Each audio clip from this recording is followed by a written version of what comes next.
देखंतु आमर double engine सरकार आसला परे ए अवहेलित अंचल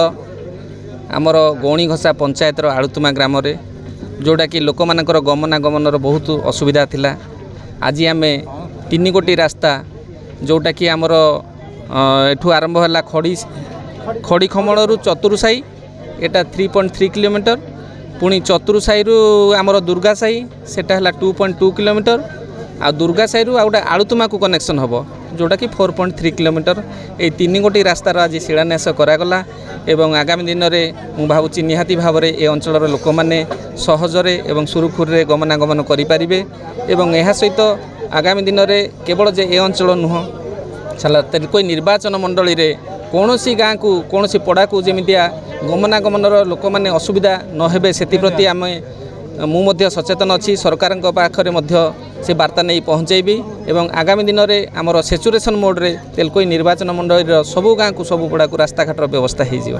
तो ये घोषणा टांगर ग्राम रे ये आरडी रोड ठारू सापुआखंडी पर्यंत 1 किलोमीटर रास्तार आज शिलान्यास कलु एवं आम किछि दूर रे से गोटे आरडी रास्तारू जोटा कि आमर भोगामुंडारू रेबणा जाइछि से आरडी रोड रु मोहलमुंडा पर्यंत सेटा भी 3 किलोमीटर रास्तार आज शिलान्यास करागला जहाँद्वारा कि ए अंचलवासी आगामी दिन में सुरुखुर रे गोटे पंचायत रू आ गोटे पंचायत को जीवासवा करें तो संगे संगे ब्लॉक हेडक्वार्टर को मध्य जाइपारे एवं आमर ए जो विकासर धारा विकसित गाँ विकसित ओडिशा आमर सरकार जो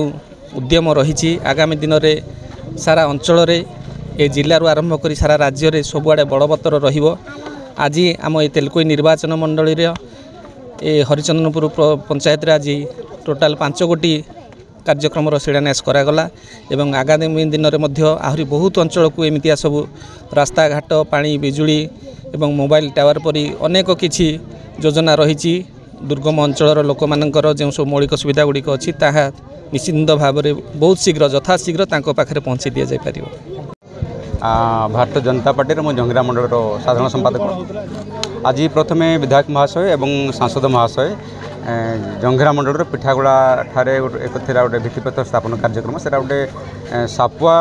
जो आमर डैम अच्छे गोटे मुख्य केनार बाहरला तार भित्तिप्रस्तर स्थापन से एठिक आसती गोटे रास्तार जो माने भित्तिप्रस्तर ये स्थापन है यापर जब आमर ये भोगामुंडा सेठी गोटे कार्यक्रम अच्छी आज गोटे दिन में से 3-4टा कार्यक्रम रखिंट आ सांसद महाशय सांगे थे सी गले तेलुकु की विधायक पटे आस।